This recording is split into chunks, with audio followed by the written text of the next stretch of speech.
Monsieur le président de l'USH, cher Jean-Louis Dumont, mesdames et messieurs les présidents des fédérations de bailleurs, mesdames et messieurs les parlementaires, mesdames et messieurs les élus, mesdames et messieurs les présidents, administrateurs et dirigeants des bailleurs sociaux, mesdames et messieurs les locataires et leurs représentants, monsieur le président Oliver, merci pour votre accueil ici dans cette belle ville de Marseille, mesdames et messieurs. Vous avez choisi de placer ce 79e congrès à Marseille sur un thème prospectif, demain les HLM. J'ai pu prendre connaissance d'une partie de vos échanges depuis 3 jours. Je sais que les débats ont été studieux, très studieux, et vous l'avez rappelé, Monsieur le Président. Et je peux vous confirmer, et je souhaite vous confirmer, que je partage, ainsi que le gouvernement, une vision très largement commune du logement social. Et plus encore du rôle que vous jouez, vous les bailleurs sociaux, pour améliorer les conditions de vie des habitants, des hommes et des femmes vivant dans notre pays. Je souhaite devant vous, de ce fait, partager un certain nombre de convictions. La première d'entre elles, c'est que je veux être très clair, je pense profondément que le modèle social en France est le bon modèle. On a entendu beaucoup de choses ici ou là, beaucoup de comparaisons faites par rapport à des pays, notamment européens, et moi je suis profondément attaché au modèle social français. D'abord, je veux rappeler l'essentiel, et vous l'avez fait, Monsieur le Président. Oui, le logement social est un acquis pour la cohésion sociale.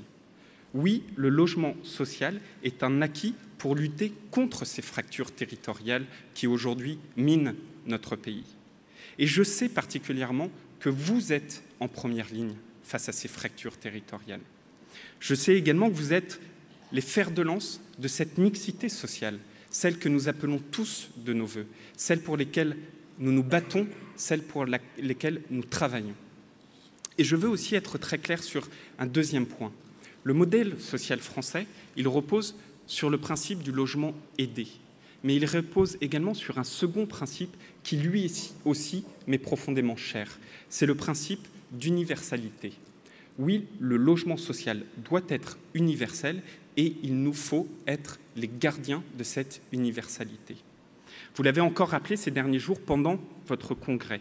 Et je crois, moi, profondément que le logement social, c'est un tremplin et que ce tremplin, on doit pouvoir l'offrir à nos concitoyens qui en ont besoin tout au long de leur vie, si cela est nécessaire. Mais cela veut dire aussi que nous avons une responsabilité collégialement. C'est de continuer à battre en brèche un certain nombre d'idées préconçues que des personnes mal informées ou connaissant pas suffisamment le logement social continuent de véhiculer. Et d'ailleurs, j'ai été profondément étonné de voir ces idées reçues circuler pendant les débats autour de cette loi logement que vous avez rappelé, Président. Oui, le logement social est un logement de qualité. Oui, le logement social fait preuve d'innovation et les prix que vous venez de remettre, les prix d'innovation que vous venez de remettre, en est un formidable témoin. Et oui, le logement social représente un acquis, tout simplement une chance pour la France. C'était, je crois d'ailleurs, le terme que vous avez pris pour l'une de vos tables rondes ces derniers jours. Et je crois, moi, d'ailleurs, que parfois, peut-être trop souvent, vous êtes les derniers services publics dans un certain nombre de nos territoires, que les gardiens d'immeubles sont parfois les derniers interlocuteurs dans un certain nombre de territoires.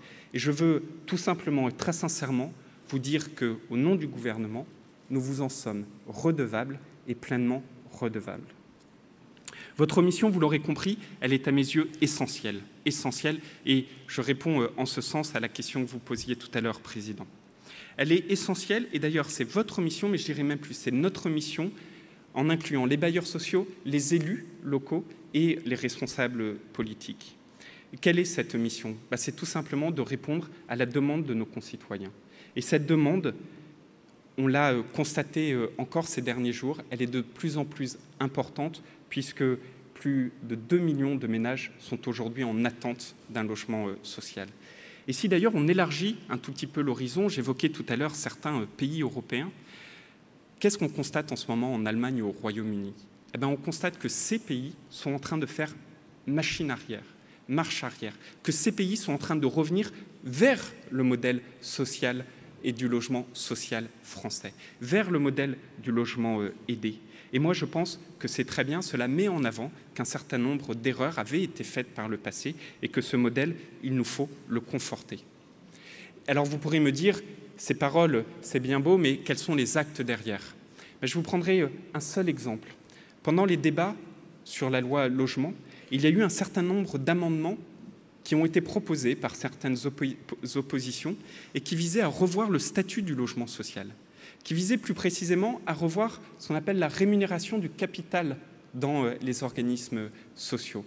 Je m'y suis opposé du premier jour au dernier jour, avec énormément d'énergie, farouchement, parce que moi je crois profondément que l'argent du logement social doit rester au logement social et que les capitaux du logement social doivent financer le logement social. Je veux aussi dire très clairement que ce modèle, il repose, et je connais votre attachement, Monsieur le Président, ainsi que l'attachement de l'ensemble de vos confrères, que ce modèle, il repose très largement sur un ancrage territorial. Cet ancrage territorial, vous nous avez entendu à de multiples reprises en parler avec Jacques Mézard, faire en sorte qu'il ne faut jamais, absolument jamais, plaquer d'en haut une politique qui s'appliquerait de la même manière partout sur le territoire, une politique qui vise au contraire à faire en sorte que l'ingénierie locale soit renforcée, à faire en sorte que les centres des décisions doivent pouvoir être maintenus à minima à l'échelle territoriale départementale, à faire en sorte au final que l'ancrage territorial, l'expertise territoriale qui est la vôtre soit en tout point préservée dans le modèle qui est le nôtre. Alors ce modèle auquel je suis profondément attaché, auquel vous êtes viscéralement attaché, il nous faut le préserver. Cela ne veut pas dire que nous ne pouvons pas l'améliorer, et vous l'avez d'ailleurs dit vous-même, Monsieur le Président. Et donc, je voudrais, dans un deuxième temps, évoquer quelles sont les évolutions possibles s'agissant des métiers ou des missions. C'est un sujet sur lequel nous avons tant et tant discuté ces derniers mois en amont de la loi logement. Nous avons d'abord voulu, dans le cadre de la loi Élan, faire évoluer votre métier. Tout d'abord en élargissant les actions que vous pouvez conduire. C'était une demande de longue date de votre part. C'était une demande que nous avons entendue, écoutée et que nous avons mise en œuvre dans le cadre de cette loi Élan. Élan va ainsi vous permettre de développer de nouvelles compétences complémentaires à vos missions actuelles. Je prendrai quelques exemples comme le choix que certains d'entre vous avaient fait de participer à la rénovation d'un espace urbain, d'un centre ancien, de construire ou de gérer des équipements locaux ou même parfois de fournir des services d'animation sociale comme vous pouvez d'ores et déjà le faire. Et pour être sûr que cela puisse se faire avec beaucoup de simplicité, nous avons par la loi, fait en sorte qu'il ne vous soit pas nécessaire de créer des filiales pour ce faire, mais que vous puissiez le faire directement, tout simplement avec des comptabilités dédiées. Et donc, in fine, qu'est-ce que cela vous apportera ? De pouvoir renforcer votre ancrage et votre action territoriale, chose qui est ô combien importante. Le deuxième élément que nous avons porté dans la loi vis-à-vis de vos métiers, c'est de simplifier et de vous permettre de vous donner plus de liberté dans l'acte de construction. C'était là aussi une demande de votre part, et je dirais même une demande très ancienne.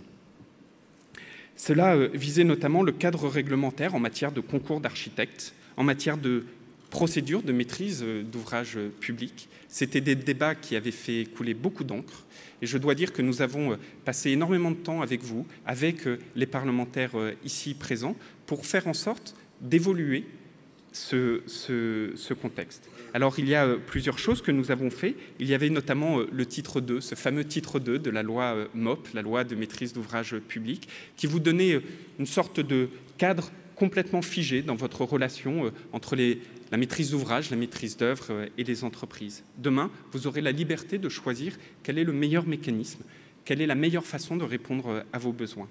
De la même manière, il y avait cette question du concours d'architectes. Et je veux là rassurer nos amis architectes. En aucun cas, il s'agit d'enlever les architectes du centre des projets.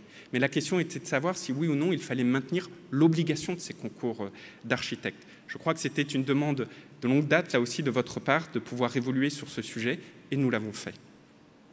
Troisième élément, s'agissant de vos métiers, c'est la création de nouveaux outils face aux défis de demain qui sont les nôtres, ou dirais-je même des défis actuels, et vous les avez là aussi évoqués pendant ces 3 jours. Je pense aux outils concernant la rénovation énergétique des bâtiments que nous avons favorisés et développés. Et enfin, la dernière évolution concerne le regroupement. Alors, ce regroupement, c'est un sujet d'importance stratégique, comme vous l'avez dit. C'est un sujet qui n'est pas nouveau, parce que d'ailleurs, la dynamique du regroupement, elle est déjà enclenchée depuis un très, très grand nombre d'années dans beaucoup de territoires. Mais nous avons fait un choix, nous avons fait le choix de l'inciter, de le demander.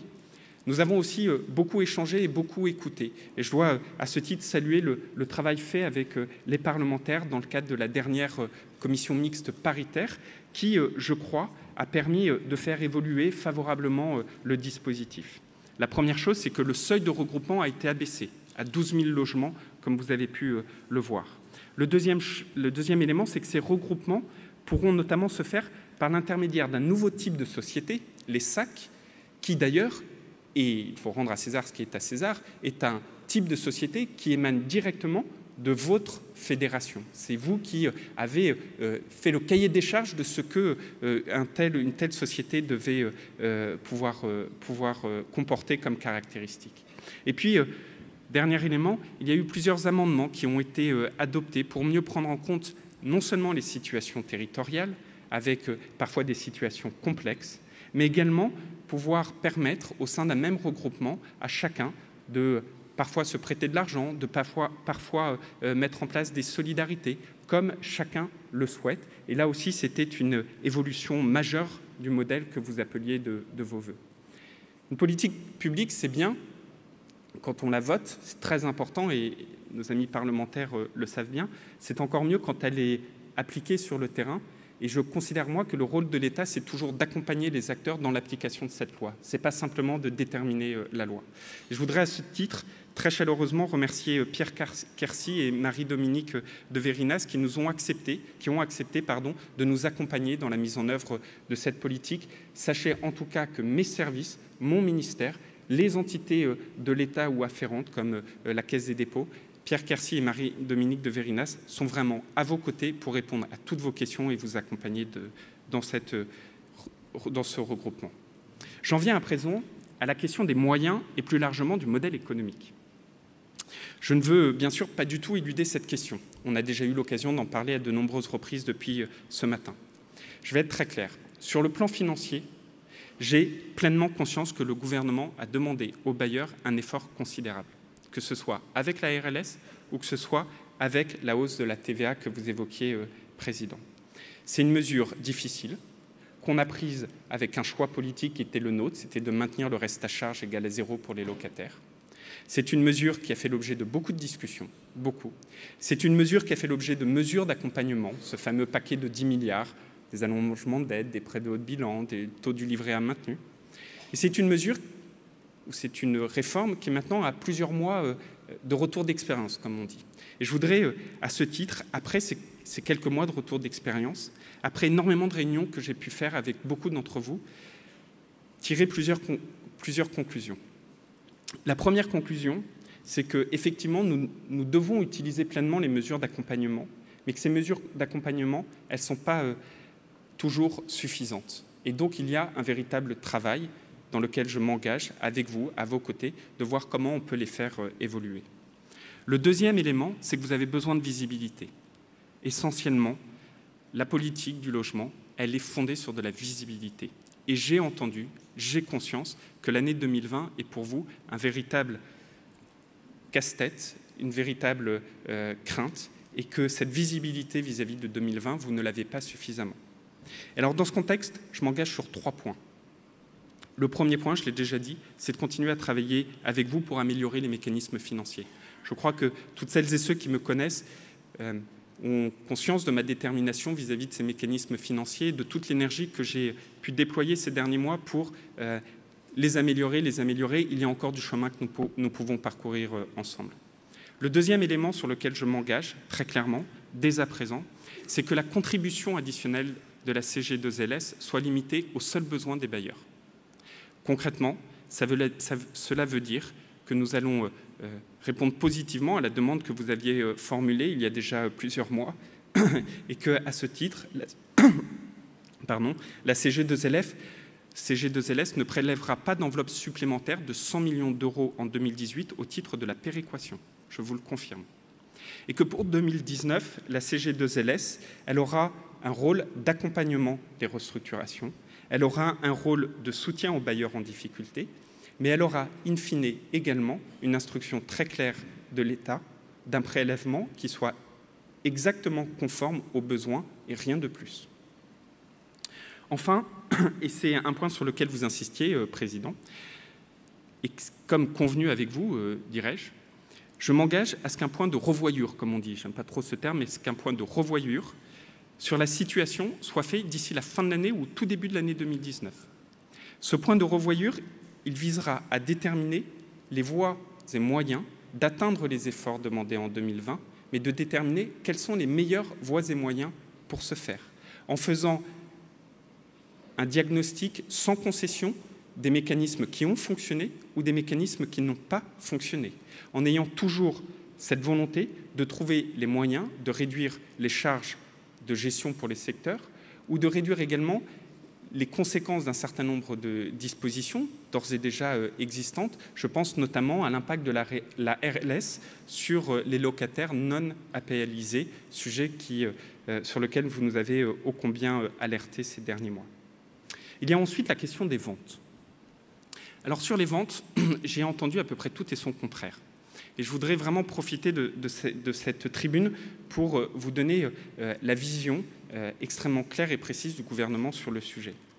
Moi, cela ne vous aura pas échappé. Je suis convaincu que les ventes sont pertinentes, mais dans certains cas. Dit autrement, je suis convaincu que les ventes, il faut donner le moyen à celles et ceux qui souhaitent le faire de pouvoir le faire, mais que sur certains territoires, ces ventes, elles ne sont pas pertinentes. Et donc, contrairement à ce que j'ai pu entendre, il n'y a aucun objectif inscrit dans une loi de finances ou quelconque autre document visant à imposer des ventes à quiconque. Et qu'au final, notre engagement, il est simple, par la loi Elan, de donner les mécanismes, les outils, de faciliter les ventes pour celles et ceux qui le souhaitent. Mais dans un deuxième temps, et c'est un engagement très ferme, nous n'imposons pas et nous n'imposerons pas des objectifs de vente aux bailleurs. Et d'ailleurs, et je voudrais là aussi souligner le travail remarquable des parlementaires, je vois Madame la sénatrice Estrosi-Sassone et Monsieur le député Vuilletet présents parmi nous, la commission mixte paritaire a adopté un amendement très important dont nous avions beaucoup débattu, qui vise en fait à renforcer le contrôle de ces ventes, notamment dans les communes SRU, avec beaucoup plus de pouvoir donné aux maires, avec un avis conforme des maires qui désormais sera possible, mais également avec une clause de réinvestissement dans les territoires considérés, et cela est issu des travaux des parlementaires. Permettez-moi à cet instant d'aborder un point plus large qui est celui du rôle des bailleurs sociaux dans l'ensemble des politiques publiques. Moi, je crois profondément que les bailleurs sociaux, et je crois que nous l'avons démontré ces derniers mois, cher Président, que les bailleurs sociaux sont un véritable acteur de la politique publique. Et j'en veux pour preuve ces politiques publiques que nous avons portées, menées et auxquelles vous vous êtes associés. Et pour cela, je veux vraiment vous en remercier. Je pense à l'action Cœur de Ville. Depuis quand une politique publique en faveur des villes moyennes n'avait pas été mise en place? Je pense également à la rénovation urbaine, avec un effort significatif, nouveau, additionnel par rapport à ce que vous faisiez auparavant, pour contribuer à cette rénovation urbaine et permettre le doublement des financements de rénovation urbaine. Je pense également au plan initiative copropriété que nous avons lancé hier, qui est ô combien d'actualité dans la cité phocéenne et qui montre là aussi qu'il est possible, avec les bailleurs sociaux, de travailler main dans la main vis-à-vis d'une politique publique au bénéfice des plus fragiles. Et que dire du logement d'abord? Vous l'avez évoqué, Monsieur le Président. Cette politique du logement d'abord qui est compliquée à mettre en œuvre, très compliquée, mais pour lequel vous avez pris et nous avons pris des engagements de production de PLAI, et aujourd'hui, ces engagements sont tenus, et là aussi, c'est grâce à vous, et je voulais vous en remercier très sincèrement. Alors, Mesdames et Messieurs, les prochains mois verront des échéances importantes. La première échéance, c'est évidemment la mise en œuvre de la loi Elan. La loi Elan contient beaucoup de décrets d'application. J'ai pris un engagement très ferme, c'est de faire en sorte que tous ces décrets soient publiés dans les 6 mois. La loi Elan, je l'espère, et je porte un regard appuyé vis-à-vis de Madame la sénatrice, sera adoptée au Sénat la semaine prochaine. ce qui permettra de mettre en œuvre le plus rapidement possible toutes les mesures que j'évoquais tout à l'heure. Et je voudrais d'ailleurs remercier très sincèrement à cette tribune tous les rapporteurs de ce texte, et en particulier vous, Madame la sénatrice, pour tout ce travail qui a été fait, parce que avoir une commission mixte paritaire conclusive sur un tel texte, ça n'était pas gagné d'avance, et je crois que cela a montré aussi cette méthode de co-construction qui a été la nôtre. Cet état d'esprit, Monsieur le Président, que vous appelez de vos voeux, on a appris à se connaître, vous pouvez être sûr qu'on le gardera aujourd'hui et demain. Et puis la loi Elan, elle contient des mesures importantes pour les bailleurs sociaux, mais aussi pour les locataires. Je pense par exemple au réexamen des situations afin de pouvoir proposer, et je dis bien proposer aux locataires des logements adaptés à leur situation. Je pense également à d'autres mesures comme le bail mobilité, où nous avons écouté les demandes des associations des locataires afin que celui-ci, par exemple, ne soit pas reconductible. Mais pour conclure, je voudrais dire qu'à mes yeux, la principale des échéances à venir, elle est démocratique. Cette échéance, elle aura lieu entre le 15 novembre et le 15 décembre. Et cette échéance, c'est l'élection des représentants des locataires dans les organismes des bailleurs sociaux. Elle est essentielle parce que c'est à nouveau une expression démocratique, et l'engagé récent en politique que je suis l'a été parce que je crois profondément à ce débat démocratique. Et donc nous avons une responsabilité là aussi collégiale pour faire en sorte que ces élections soient un succès, soient connues, et que l'abstention ne soit pas aussi forte que les années passées. Et pour ce faire d'ailleurs, moi, je prends un double engagement devant vous que j'indiquais aux associations représentant les locataires ce matin. Le premier, c'est que mon ministère va doubler les financements de communication par rapport à ce qui avait été fait il y a 4 ans. On va les doubler. Et le deuxième, c'est que le conseil d'administration de la CG2LS statuera le 31 octobre pour renforcer les financements sur l'accompagnement de ces élections, engagement que j'ai demandé au directeur général de la CG2LS ce matin. Mesdames et messieurs, je souhaite profondément d'abord vous remercier de m'avoir invité à votre 79e congrès, vous remercier de cet état d'esprit qui, vous l'avez mentionné, Monsieur le Président, nous a conduit à avoir beaucoup de débats, parfois en désaccord, mais nous avons absolument abordé tous les sujets, et je crois que cette écoute était réciproque. Je voudrais remercier tous les présidents de l'ensemble des fédérations et plus généralement tous les acteurs que vous êtes, parce que je crois profondément que votre action tournée vers le territoire, sur la construction, la rénovation et la gestion, et fait partie des missions les plus nobles qu'un État puisse faire, c'est-à-dire prendre soin de nos concitoyens. Je peux vous assurer que nous partageons cet objectif de se tourner vers l'avant, quelle que fut la difficulté de l'année écoulée, cet objectif de trouver les solutions à chaque fois appropriées, même quand cela est difficile. Je ne sais pas ce que les prochains jours me réserveront, mais en tout cas, si je suis encore avec vous l'année prochaine, je viendrai avec un immense plaisir à Paris au 80e anniversaire pour faire le point en toute transparence, avec la même sincérité, sur l'ensemble de cette politique que nous menons ensemble et uniquement collectivement, parce que c'est que comme cela que nous pouvons aller très loin. Merci à tous.